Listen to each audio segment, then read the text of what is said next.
What if Jon Snow took Stannis' deal to rule Winterfell? Let's explore the depths of it in the video. Apologize, Your Grace. Northerners can be a bit like the free folk. Loyal to their own. I know. My brother Robert went on often and loudly about how difficult it was to control them. Even with your father's help. Tonight, the Night's Watch elects a new Lord Commander. Sir Alistair Thorne is going to win. Most likely. Unpleasant man. He thinks you're a traitor. What's your life going to be like here at the Wall with Thorne in command? Unpleasant, I expect. Your bravery made him look weak. He'll punish you for it. I don't punish men for bravery. I reward them. I don't doubt it, Your Grace. But I'm a brother of the Night's Watch. I pledge them my life, my honor, my sword. I don't know what I have left to give you. You can give me the North. I can't. Even if I wanted to, I'm a bastard. The Snow. Kneel before me. Lay your sword at my feet. Pledge me your service and you'll rise again as Jon Stark, Lord of Winterfell. Jon stares at Stannis for a long moment, wondering if the king might be jesting, but quickly dismisses that notion. One look at the man is enough to tell him that this is a man who doesn't make jokes. That means what he's offering is true. To establish him as the Lord of Winterfell. For a moment, the young ranger cannot speak. This is everything he's ever dreamed of, and yet it has always felt so out of reach. But now, all he must do is bend the knee. Yet he thinks back to these last few days and all the chaos that Castle Black has endured. Your Grace, what of my vows in the Night's Watch? You vowed to guard the realms of men. You are the shield, but I am the sword. You will help me guard it by uniting the kingdoms. Besides, I mean to leave a garrison to aid them. I did not make it to the wall just to see it fall after I depart. Even the likes of Bowen Marsh will accept losing one sword for 100. You will leave men here? And the Red Woman, at least for a time. You are right about one thing, Jon Snow. The wildlings cannot be allowed to remain on that side of the wall. I mean to let them through. At least those willing to see reason. If they bend the knee and pledge their swords to our cause, they will be allowed to march through, and I will instruct the men of the wall accordingly. What of the Lord Commander? I will not interfere there. Let them pick whichever fool they wish so long as they heed my instructions. So, what do you say, boy? Will you trade Castle Black for Winterfell? Though tempting, it is something he thinks long and hard on. He spends hours rationalizing it in his head. Stannis was the only one who came to the Night's Watch's aid. His support is the only thing preventing the wall from falling, and as Lord of Winterfell he can do more to aid his brothers and ensure a peaceful transition of the wildlings. After hours of contemplation, he accepts that offer, but naturally many of his brothers are appalled by this, seeing it as outrageous. Even when Stannis vouches for him and points out that he releases Jon from his vows, others are less convinced. The promise of 100 men is helpful for some, but others are less convinced. Stannis also promises to take the wildlings with him to bolster his forces and ensure the Night's Watch will not have to feed them. This is another tempting offer, but the Night's Watch are not fully satisfied. They demand new elections, and that prisoners Stannis takes be sent to the wall to bolster their numbers, and that they might have the right to refuse wildlings should they deem them a threat. However, they will try to allow as many as they can through. Melisandre will also not try to convert anyone to the Lord of Light. All of these are harsh terms that leave Stannis grinding his teeth, but in the end, they agree and new elections are held. Unfortunately, the winner of this round is none other than Janos Slynt. Although Jon is horrified, he can do nothing as he is no longer a member of the Night's Watch. The new Lord Commander stutters his promises and vows to help Stannis in whatever way they can, but Stannis knows better than to trust him and warns Sir Axel not to trust him either. With that, the king's army departs, accompanied by Jon Snow, now Jon Stark, who commands over 300 wildlings. Stannis wishes to march on Winterfell right away, or the Dreadfort and challenge Roose Bolton's claims openly, but this new Lord of Winterfell advises against it. The North does not know him, and attacking their domains will only rally them against him. Instead, he suggests gathering the mountain clans and promising to liberate Ironborn-controlled castles. Though some knights are skeptical, Stannis agrees, and they detour through the northern mountains. There they meet with each chief and champion, asking for their aid while Stannis presents Jon as the last living-born son of Ned Stark. Though wary of the wildlings he brings, Jon quickly puts their worries to rest when he speaks to them. I know I'm only a bastard, but I grew up in the same hills as Ned Stark's true-born children. Arya is much a sister to me as she was to Robb. I will not abandon her. I know you have years of bad blood with the wildlings, but they respect strength as much as any man, and I have beaten them fairly. Now they offer their swords to me. All I ask is that the brave men of the mountains do the same, if not for my sake, then for Ned Stark's daughter. Hearing these words, many clansmen are moved and pledge themselves to Stannis and Jon. By the time their army descends, they have swollen ranks by thousands more. Their next point is to strike at Deepwood Motte, one of the last major holdings of the Ironborn. Jon leads the attack using expert forestry skills of the wildlings and mountain tribes to ambush the Ironborn as they try to escape. Though they lack armor and proper weapons, they have knowledge of the land and support from locals. The Ironborn fall in droves, and with them come valuable steel and armor to equip his army. The forges of Deepwood Motte soon fire up as the blacksmiths work to begin forging armor and weapons to equip this new army. It isn't large, and they are unable to arm the entire army, but Jon's forces soon begins looking more like a proper northern army. When they leave the castle, houses Mormont Glover and several smaller houses have joined Jon's army. But while it looks like a military force, Jon is aware of its weaknesses and divisions, and tries to forge their ties closer together. He sends some wildlings back with the loot they had taken from the Ironborn, urging them to show the other free folk what is waiting for them if they join his army. As they march down to Winterfell, the weather goes from bad to worse as the snow kicks in and powerful storms halt their progress. At least Stannis' progress. The wildlings and Northmen are well accustomed to this weather and march without difficulty. Jon takes this lull in stride and tries to bind his forces into something solid. He goes about his camp, talking with both free folk and Northmen alike. He urges them to understand each other and the years of bad blood between them. He shares his experiences riding beside both groups and trades stories with them, or jests about the Lord of Light and his followers. The latter proves effective, as despite their differences, both groups are suspicious about Roller and appreciate Jon's effort to cling to his roots. They also trade jokes, laughing at the Southerners' expense, whether it is their struggle in the cold weather or their strange gods. It is a start, and begins to unify their forces as their numbers grow. Scattered Northmen and survivors from Ramsay's atrocities at Winterfell or the Ironborn invasion soon rally to Stannis' side, as he now numbers nearly 6,000 by the time he reaches the Crofter's village.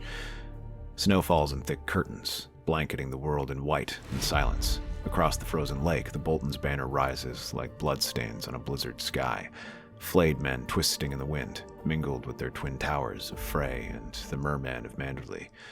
Ramsay Bolton rides at the center of the host. He grins, hungry for blood. They see Stannis' army dug into the far bank alongside the village, silent, unmoving. Ramsay lifts a gauntleted hand, and the Bolton vanguard begins its advance, steel boots cracking over the frozen river. Their cavalry rushes ahead, nearly 1,000 heavy horses galloping across the frozen surface. Against the wildlings and mountain clans, it would be a massacre. Even with their armor, they do not have the experience to face this attack. But Stannis is waiting. Hidden catapults, wrapped in white furs and camouflaged between snow-laden cloaks, creak as they rise from behind makeshift palisades. Jon Stark stands beside Stannis, eyes narrowed, giving the nod. A whistling scream splits the wind. The first boulder arcs through the air, then crashes into the center of the frozen river. A second follows, then a third. The ice groans like a dying beast. Cracks splinter across the surface. Before the Boltons can react, the river shatters beneath them. Men scream as they plunge into the black depths. Horses thrash, armor drags soldiers down like anchors. The forward lines of the Bolton army disappear beneath the icy waters. Chaos erupts, screams, panic, the sound of breaking ice and breaking bones. Then comes the betrayal. From Stannis' right flank, the Karstark banners suddenly shift. Their men, who moments ago stood alongside Stannis' soldiers, turn their weapons inward. Swords are drawn, axes raise. For House Bolton! Damn Karstark! Jon, hold the center. I'll deal with his filth. Steel rings on steel as Karstark men crash into Stannis' flank. The king's army is caught in disarray. Screaming wildlings and mountain men scramble to form a shield wall, but the sudden betrayal rips a hole in their lines. Jon rallies the center, bellowing commands, his sword already red with blood. Hold the line! With me! The Bolton attack is blunted by Stannis' surprise, but hundreds of men still manage to make it across, while others circle around the hole in a deep flanking attack. Jon shouts orders, and the Northmen form up, while the wildlings and hill tribes move to support them, hurling stones or covering up gaps in their lines. The first strikes are brutal as the Freys press them hard. They give them some ground, but Jon rallies them and keeps his army steady. He rides up and down the lines, helping secure areas where they begin to falter, while hacking through men left and right. Still, they are outnumbered, and the fighting to their flank saps their morale as the Karstarks are still on the attack. Ramsay and his flanking force also circle. The center doesn't need to defeat them, just hold them in place until his forces arrive and reinforce the Karstarks. The Manderleys strike. From the Bolton rear, a roar rises. Massive, armored warhorses thunder through the snow. The merman of the White Harbor flies high. Waymon Manderley's knights and levies fall upon the Boltons like wolves upon the lambs. Ramsay doesn't see it coming. One moment, he's screaming at his men to regroup. The next, a Manderley knight drives a lance through his chest. The bastard of Bolton is dead before he hits the ground. The Bolton host falters, cut off at the front by the shattered river and in the rear by the vengeful Manderleys. Their lines collapse. Advance! For Winterfell! The clash is brutal. Snow turns to slush beneath hundreds of trampling feet, red with blood. But with the river impassable, their leadership shattered, the Bolton men run out. Some drown trying to flee, others are run down by Manderley horsemen. The Karstarks, realizing their mistake too late, find themselves surrounded by two fronts. By the end, Arnoff and his kin are slaughtered, while their men clamped in irons. When the field grows quiet, the snow still falls, but now it lands on corpses.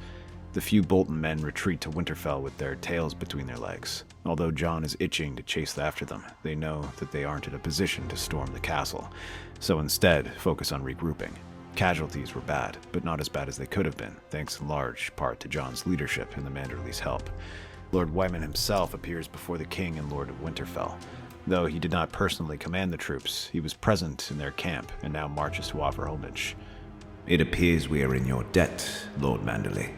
Think nothing of it, your grace. This is but the duty of a bannerman to his liege lord. However, I must advise you from striking at Winterfell. Lord Bolton has more men than you think, but this victory is shaking their faith in their liege lord. Do you not think I know that? We have won a great victory here, though. But battles are the easy part of ruling, as my brother used to say. Then, might I offer some suggestions? You may, if they are useful. Very well. You have named Ned Stark's bastard Lord of Winterfell. That is a clever ploy on your end, but you must tread carefully so that there is nothing to be undone. Some distrust bastards, believe them to be treacherous by nature. You must ensure that they have no cause to doubt your loyalty to the Starks. You speak of naming a Stark, but what of Arya in Winterfell? There is no Lady Arya, I'm afraid. I've been to Winterfell several times over the years, and the girl I saw there was not Arya Stark. She looks close enough to fool less perceptive bannermen, but not me. I believe she was one of your former household, but if you provide them with Rickon Stark, then your cause loyalty shall be proven without a doubt. Stannis and Jon look at one another. It is sensible advice, but both men struggle to believe it. As far as they know, Rickon Stark is dead. If there is a chance that he still lives, then this could help their cause. But until they see him for themselves, they have no choice but to wait and see. In the meantime, they decide to make use of the Stark they have. The next day, as Winterfell wakes up after battle, they see the sight many have been looking for. Just outside arrow range, the banner of House Stark flutters in the breeze. Before it rides, Jon Stark is accompanied by the lords and ladies of House Manderley, Glover, Flint, and Mormont. Even a few of the Karstark men are allowed to march with them after they pledge to serve Stannis. Atop that banner is the decapitated head of Ramsay Bolton. The men on the battlements watch this procession. The men from the other northern houses feel their hearts swell with pride at the sight. But that is quickly replaced by shame as they realize who they are fighting for.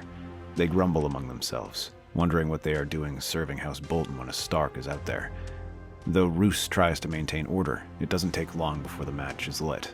A scuffle between some Frey and Serwyn men turns into a brawl that drags into the rest of the Northmen, who take this challenge and begin to massacre every Frey they can get their hands on, paying them back for the Red Wedding. Although guest rights might protect Roose Bolton, it does nothing towards the Freys. Amidst the chaos, Lady Dustin opens the gates and allows the Northmen outside to stream inside and join the slaughter. Although the remaining Bolton men try to protect their lord, they lack the means to fend off the entire Northern Army. By the end, Roose Bolton is captured and personally executed by Stannis, while a few Freys are taken prisoner. Yet Roose's blood barely even begins to congeal when the Northmen gather their plan for the next move. They watch as Jon takes his position on the high seat. I know many of you have mixed feelings about seeing me. Some of you don't like seeing a bastard on Ned Stark's seat, and especially one with wildlings. But I am here to tell you that I am a Stark, not by the declaration of King Stannis, but by my actions and my blood. I fought here not to advance my position, but because I could not sit back and let my father and brother's murders go unpunished. I know all of you feel the same way. Let's avenge their deaths, on their honor, and on my name as a Stark.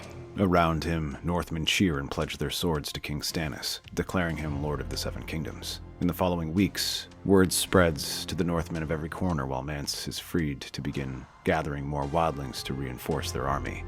Seeing their bravery, many Northmen grudgingly admit they are ferocious and useful allies. Soon enough, Davos also returns with Rickon Stark, where Jon makes a declaration.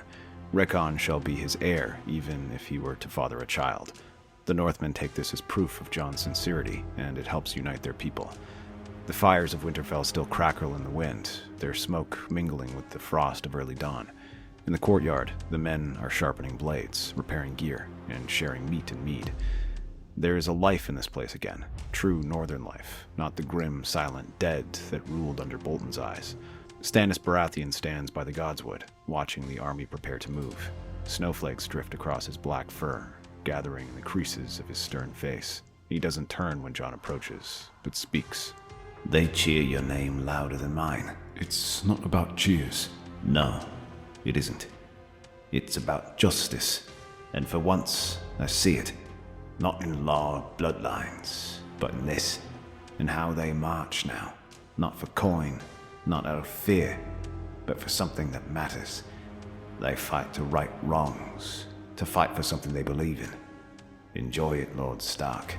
It is a rare enough sight. He looks past the courtyard, toward the open gate where hundreds are forming up, banners of ancient northern houses flapping in the wind beside the red stags of House Baratheon, Manderly, Glover, Mormont, even a few tattered Karstark standards, now humbled. You gave them that. Purpose. This is what I wish for the rest of the realm. I must carry that justice south. But will they come? Some will stay. Their kin are still hostages in the Twins. Others still bleed for what happened at the Red Wedding. If we march without dealing with that wound, we risk losing everything. Then we cut out the rot. 3 weeks later, the Twins are no longer silent. Under the cover of darkness and snow, Mance Rayder leads his army of wildlings through the bogs and hills. Their numbers have grown from the 300-man guard who left with Jon weeks ago. The prospect of loot had drawn more men with them, and others saw Mance returning. This enticed many to go, many more than the Night's Watch would have liked. But seeing the success of Jon and Stannis, they are inclined to let them through. Now they number thousands, including giants. Guided by the Crannogmen, they ride behind Frey lines. Many now wear armor and carry proper steel, making them look like a northern army. The only difference is that none of them have any hostages to worry about. When the Freys threaten to hang Greatjon or throw their captured flints off the wall, the only response they get is laughter and a shield wall advancing. Archers move to try and pepper them with arrows, which slows down their attack, but then giants appear.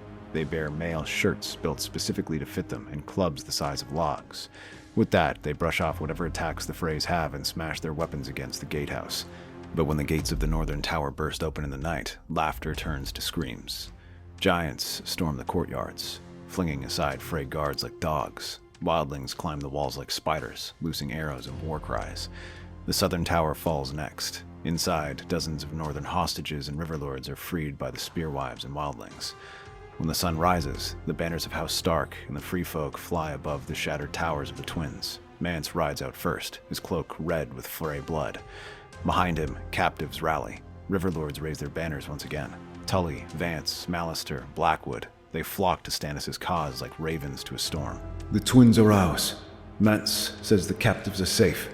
Stannis nods, then looks to Sir Justin Massey, already preparing contracts with Bavosi Gold to recruit mercenary companies. Soon after, the Wildling army is joined by the main force, a motley army of wildlings, many armored now from Bolton and Frey Forge. Northern lords eager to avenge their defeat, and sellswords brought over from the Narrow Sea. By the time they arrive, they see that the river lords have already started driving their foes back. As they cross into the riverlands, villages open their gates.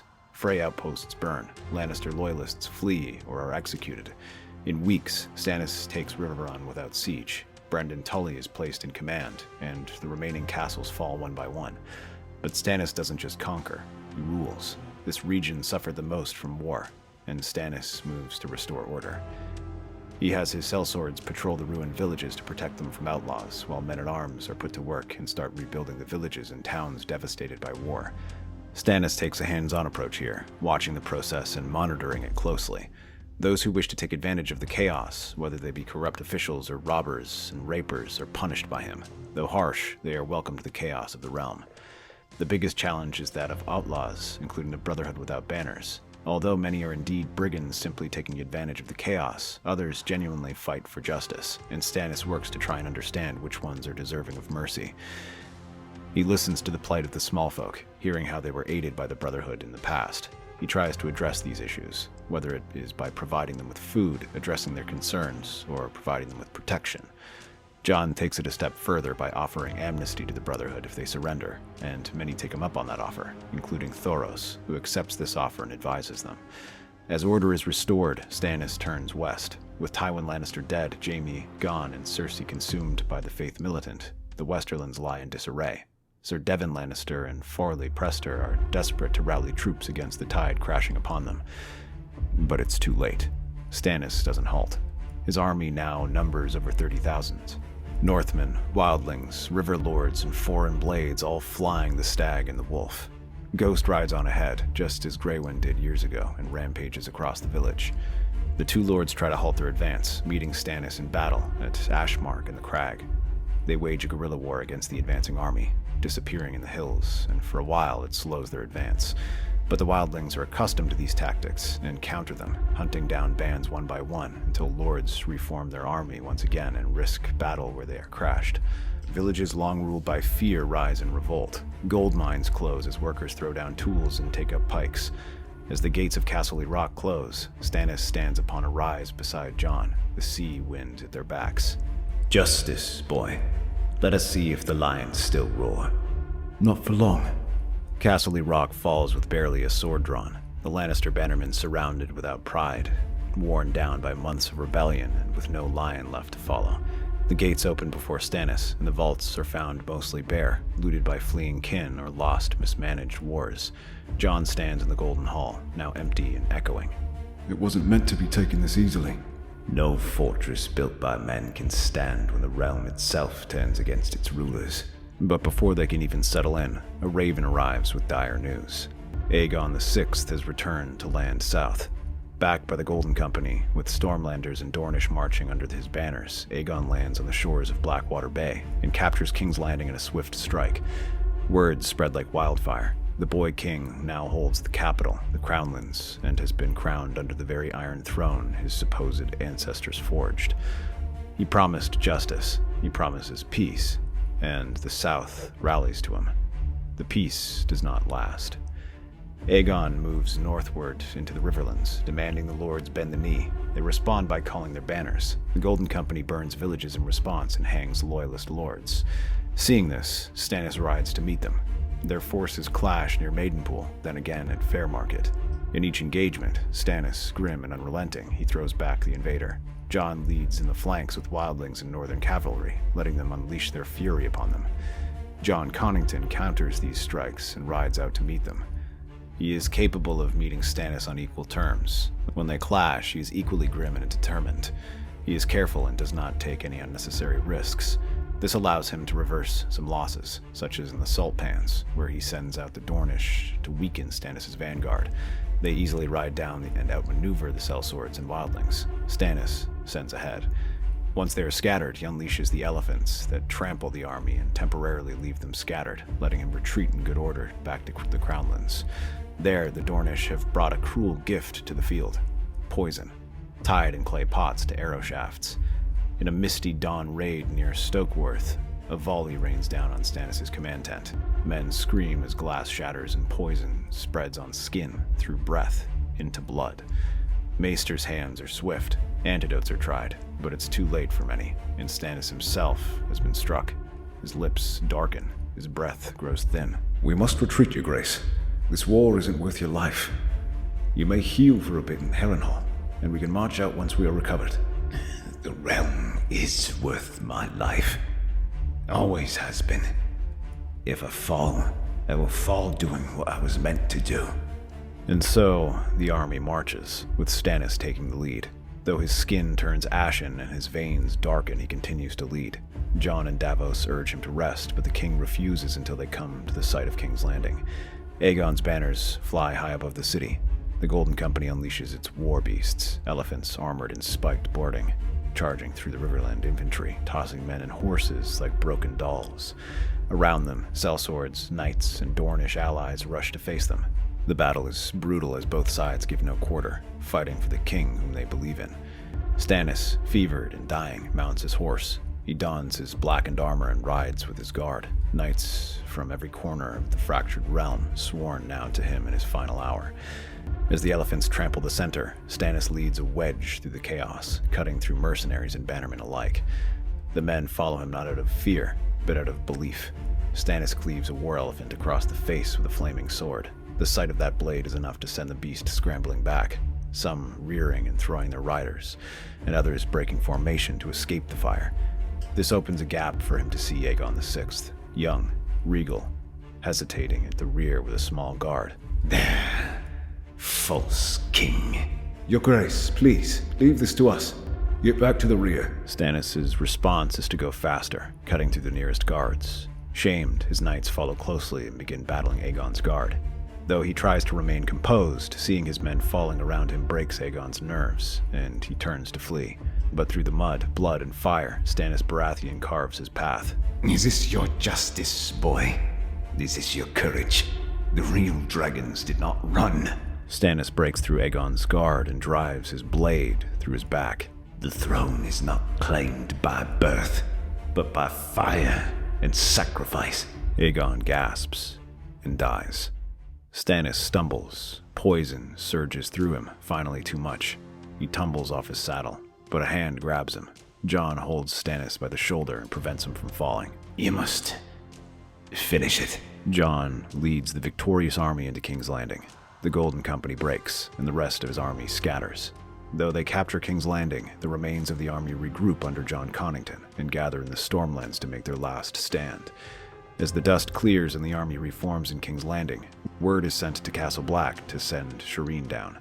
Though Stannis is gone, his influence lives on. Lordlings alike all rush there to discuss their next move. Some wish to march south and finish off the Pretender's army, but others want to settle matters first. This is especially true when Sir Davos finds a letter in Stannis' tent containing his final orders. It's addressed to Lord Stark. Jon Stark, if you are reading this, then either we have claimed victory or I have fallen in battle. Whatever the case, my intentions are the same.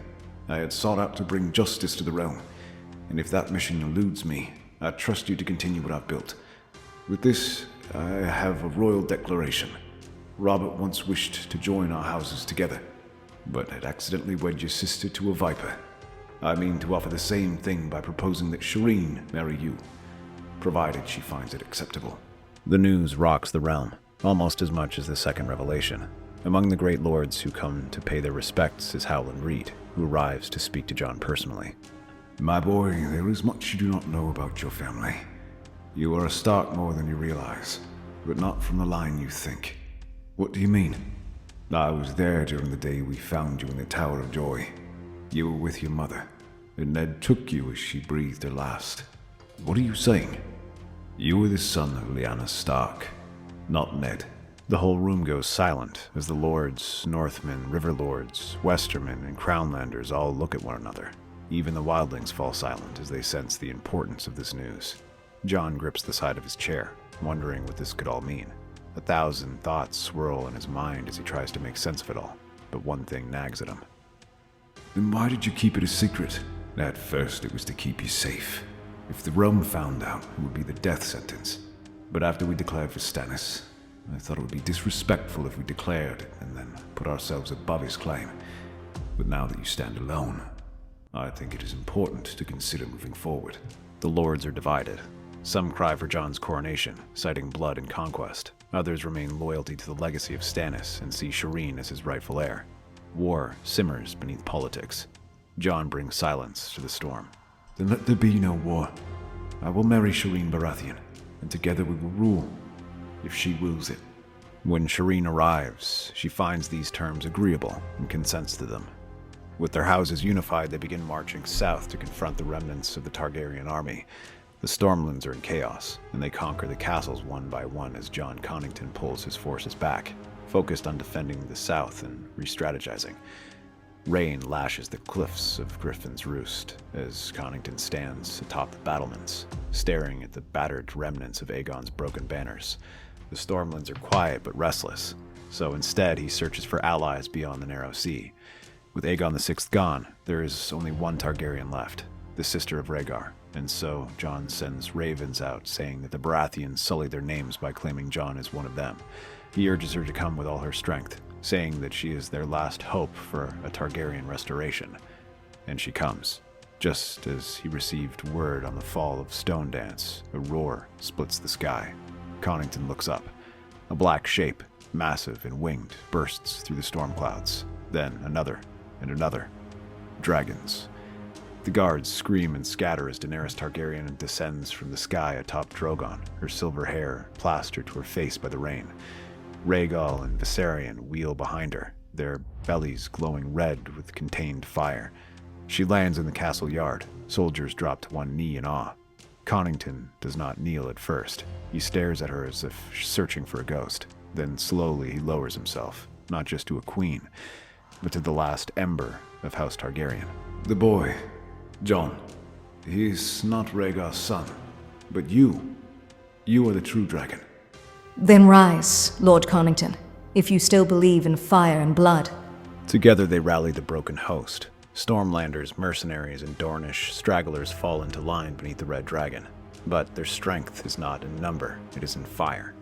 They push west toward the Reach, where fertile lands stretch for miles, rich with food and wealth. The Tyrells, wary and having not declared for either side, still hope to make a comeback somehow. They close off Bitterbridge, hoping to cut their enemies off, but Daenerys corrects this notion when she burns a path right through them. As the defenders scatter, her army marches across. Mace tries to challenge her. Though weakened, he still has the largest army in Westeros and marches out to face her. This is a disaster, as the dragons unleash their flames, scattering the men and leaving them to be picked off by the Dothraki or mowed down by the unsullied phalanx. The remaining Westerosi run them down, and Mace is among the dead. Seeing this, Willis wisely allows Daenerys to march through their lands, and the Tyrell bannermen yield one by one. By the time Jon's forces arrive, he hears of this crushing defeat, and he decides to switch tactics. Using his experience traveling with wildlings, Jon instead opts for guerrilla warfare. He knows fire cannot be fought with swords, but he also knows dragons cannot hold supply lines.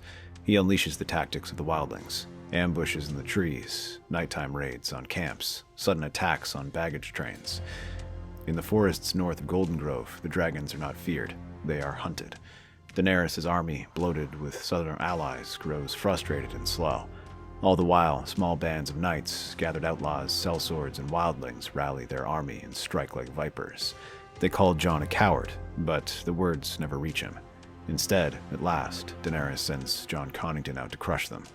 Connington marches with haste, taking his fastest-moving riders and believing he will catch Jon unaware. But the North watches from the trees. Every step the Golden Company takes is followed. Every camp is watched. Then, the North strikes. The Vale becomes a trap. Narrow paths are hit with rolling boulders. Arrows rain from above, and wildfire hidden in wagons ignites, turning clearings into infernos. The Golden Company fights bravely, but they are foreign here. The land swallows them whole. As Jon Connington tries to rally his men, Mance Rayder leads the final charge and captures him, who brings him to Jon Stark's camp in chains. Connington is brought before Jon Stark under a moonless sky, where only the glow of campfires illuminates the scars and tired faces of warriors. Jon studies the older man, bloodied, proud, and unbowed. You fought beside Rhaegar. You swore to protect his son, and I failed him. I failed them all. Come to mock me. I'm not here to mock you.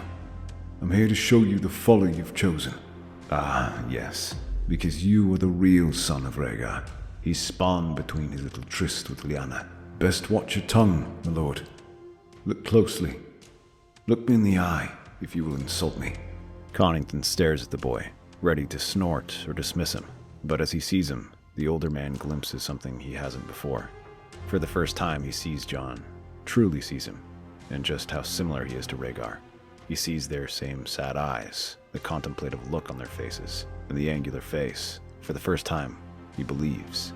You have his sad eyes. Rhaegar's. The same fire beneath stillness. You speak with Ned Stark's voice, but your words, they cut like your father's. Jon says nothing. He dreamed of a better world, not ruled by fire, but by peace, by strength and justice. You might be what he dreamed of, not a conqueror, a king. Then why do you serve Daenerys? Because I have nothing else. I vowed to put a Targaryen on the throne, but I see now that there is already one there. My lord, please let me fight for you.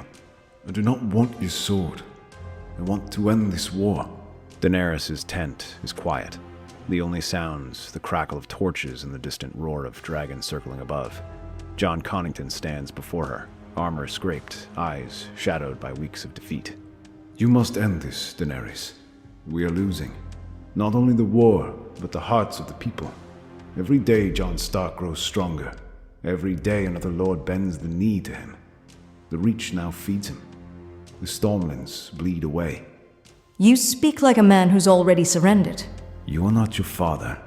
But if you continue down this path, they will not see a queen. They will see a conqueror, a destroyer. Besides, he offers terms. He's willing to negotiate. I saw it myself. He has Rhaegar's blood in him. You said that about the last boy, and where did he end up? I crossed oceans, burned my enemies, freed cities. I will not beg a bastard wolf for mercy.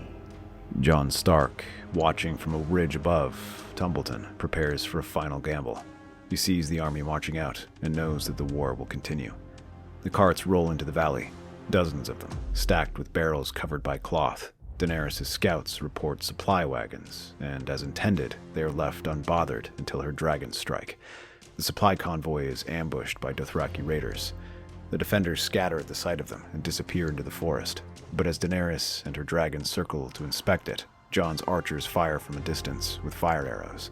Letting the glass vials shatter, a cloud of death rises. The poison Stannis died from, the Dornish venom brewed from scorpion glands and basilisk blood, spills into the sky. They have reverse-engineered it, and now unleashed it upon them. The dragons shriek.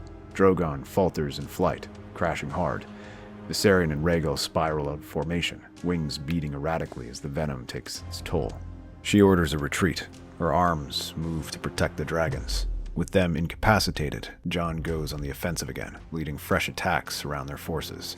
While the Dothraki and Unsullied try to stop them, they are just normal soldiers now and equally matched for the rest of the Westerosi army, especially as Connington takes control of the Stormlands and tries to steer them away. This leaves only the Reach and Dorne for Jon to pour his army through. While carelessly avoiding Daenerys' main camp, he swarms across the region. But amidst the chaos, houses switch sides, offering their swords to Jon in secret.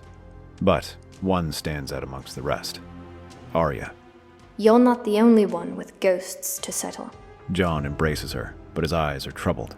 He sees how different she seems. Colder, darker, ruthless. He's even more surprised to see what she offers. Give me the word. I'll slip through her guards and end it. Quick. Clean. No crown, no fire, no war. Jon stares at the flickering campfire. He thinks of his ancestor, Thorin Stark, and what he did when faced with a similar choice all those years ago. His bastard brother had offered the deed, now his sister offers the same. If it goes well, he could end the war entirely, but before he responds, a rider appears with news. The wall has fallen. The parchment is stained with blood, but the words are clear. Despite promises made by Janos Slynt, the wildlings in Hardhome were denied safe passage. The Night's Watch closed the gates. Thousands were trapped and slaughtered as they waited for safety. They begged him for ships to send their aid, but Janis refused to send anything. But the dead did not stay dead.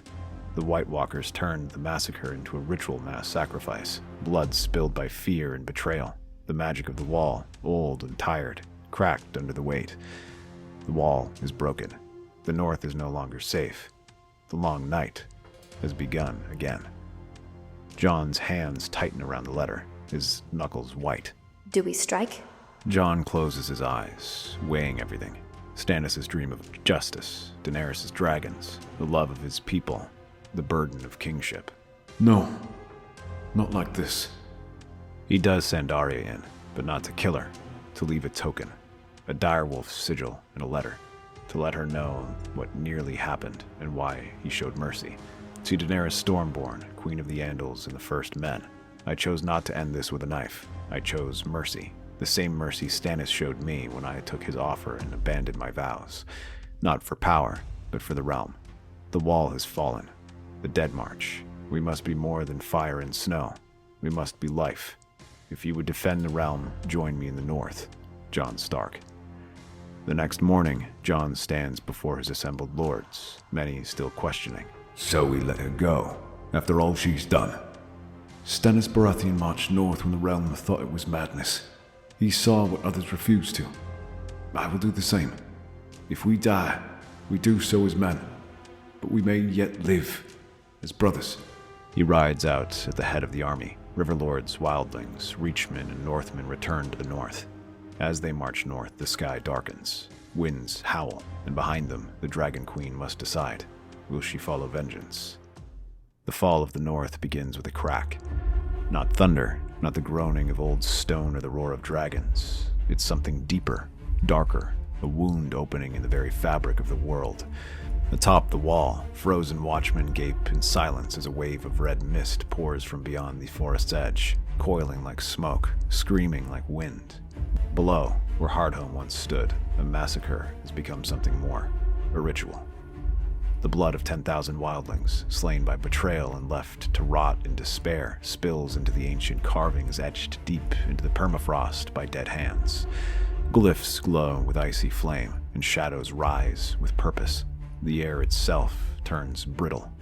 Then it happens. The wall shudders. Runes forged by the children of the forest spark like dying stars. A fissure races along the ice, and with a thunderous moan, the wall breaks. It does not simply fall. It collapses inward, dragged down by ancient magic, pulverized by its own unraveling. The sound echoes across the world like the knell of doom, and through the breach march the dead. The ravens fly faster than the wind, bearing messages no one wants to read. The watch is gone, Eastwatch shattered, Castle Black is abandoned. The dead pour through, a tide of frozen limbs and silent eyes, endless and without mercy. Most of the Night's Watch were slain in this initial attack, and those who weren't were slaughtered or fled. Jon Stark turns his army north on the same day the world reaches them. He sends ravens to every holdfast, every crofter's village, every corner of the land that still breathes. The north answers, to escape and to arm themselves. Wildlings race south with news of entire forests gone silent, villages where even the crows lie still. Mance Rayder, grim-faced, joins Jon Connington in leading the vanguard. They move with all haste to slow down the dead and halt their advance, if only for a little while, to buy time for the people to escape. But they are not ready. The first true battle is fought along the icy banks of the last river, where Connington and Mance attempted to stem the tide. Fires are lit, trenches are dug, whites charge, crawling over each other like insects. Arrows are loosed, spears break, men scream. Cold fills their lungs before blades ever touch them. Connington's flank buckles under sheer weight. Mance fights with fury, but it is not enough. The dead surge forward, tireless and unrelenting. Not even the giants are enough to slow them down, as they are overwhelmed, like ants swarming a bee. The armies are forced to retreat in disarray. They flee back the way they came, running back across the shore. It is only when Jon arrives that they are saved. At his side rides Ghost, pale and silent. In Jon's hand, a sword wrapped in cloth. The blade is dark, and then Lightbringer awakens. The fire races down the steel like a living creature. Whites hiss and fall away as the light touches them. The blade sings with heat and ancient magic, as if the very essence of the wall had passed into Jon's grip. Where Jon fights, the dead burn, but it is a single flicker of candlelight against a darkened world. Although the Whites are startled and push back, all it does is allow Mance and Connington to gather their men and retreat the way they came. The North has not seen such a war since the Age of Heroes. Winterfell stands ready, with Rickon Stark holding court, stubborn and brave. But no child, no matter how noble, can withstand the cold tide that comes for them. Arya rides with her fastest riders to evacuate the castle of anyone not able to fight. Jon races to the castle with his host, and just as the dead arrive, the siege begins with darkness falling at midday. The dead surrounding Winterfell like a ring of rot. For 3 days and nights, the castle holds archers on the walls, wildlings at the gates, Northmen forming shield walls. Then, the White Walkers arrive. Silent, pale, beautiful in a way that only death can be. They command the storm. Walls freeze from within, flame gutters, and still the dead climb. They pay for every inch they take, but the numbers are endless, and nothing slows them. They march over the fallen defenders, whose men have risen to join them.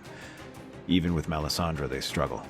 She calls fire from the gods, igniting the sky itself, but even Rollar's power cannot cleanse the storm entirely. Whenever he burns part of the wall or melts the ice, the dead freeze it again and climb over it. The back and forth finally breaks on the 4th day, when the dead push forward. Jon, Rickon, Mance, Connington, and the survivors retreat to Moat Cailin, the last choke point before the Southern Kingdoms. What remains of the armies dig beneath the ruined towers, standing over marsh and blood. They are near the end.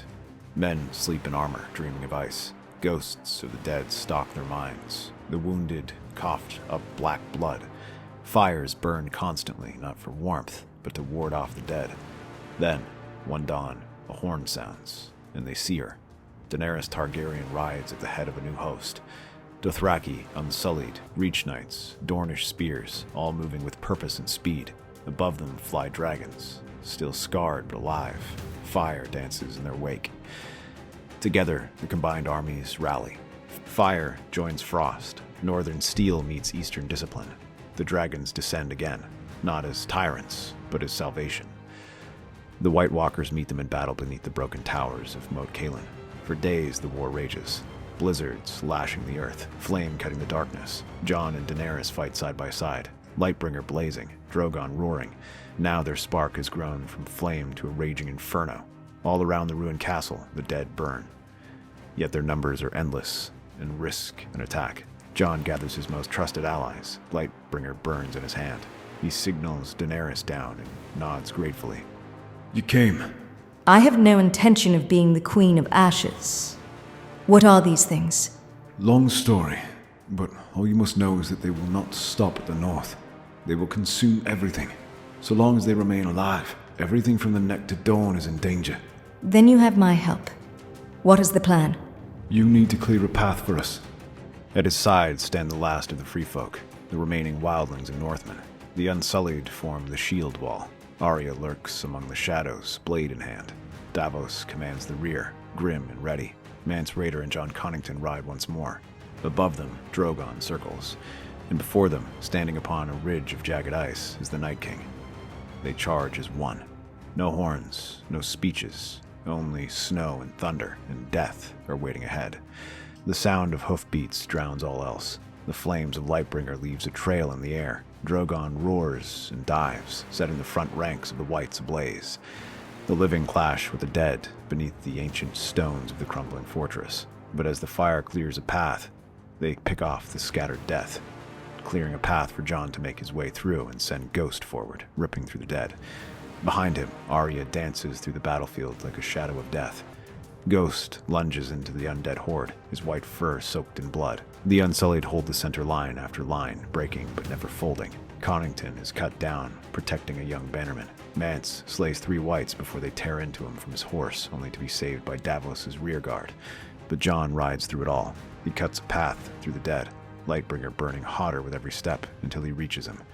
Jon leaps from his horse as it is killed beneath him, rolling to his feet, sword in hand. The Night King steps forward, blade of ice in his grip. Around them, the battle fades. Steel and ice, fire and shadow. Lightbringer meets the Night King's blade with explosions of magic. Every strike echoes like a bell tolling the fate of the world. Jon fights with everything. Ned's form, Robb's fury, Lyanna's fire. But the Night King is ancient, precise, and perfect in his stillness. The ice sword cuts deep across Jon's ribs. He stumbles, drops to a knee. The world narrows. Arya blocks the next strike with her dagger, while Davos and Mance stumble forward. Connington tries to protect them from advancing whites. Daenerys and Drogon circle overhead and open a path once more. Then he sees them. Arya, wounded but watching. Davos, shouting. Drogon is circling low. Ghosts of the dead, the faces of the living. And as the Night King knocks Arya back, Ghost bites into him and holds him off. The Night King shakes him off and then turns to Jon. I am the shield that guards the realms of men. And he strikes. Lightbringer plunges into the Night King's chest.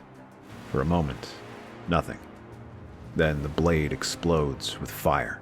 A sun in winter, and the Night King shatters into 1,000,000 shards of ice and shadow. The sky screams as the dead drop all around them. With the Night King dead, the North is left devastated, and Jon turns his attention there. To his surprise, Daenerys offers to help. She recalls the devastation in Slaver's Bay, and tries to make up for her invasion by helping them now, settling the wildlings and the Northmen back in their homes.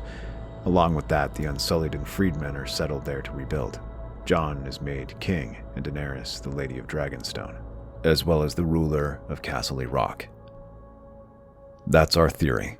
Westeros is a land filled with exciting stories and possibilities, and we love exploring them. If you want to accompany us on this journey across the Seven Kingdoms and beyond, then please like, share, and subscribe to our channel.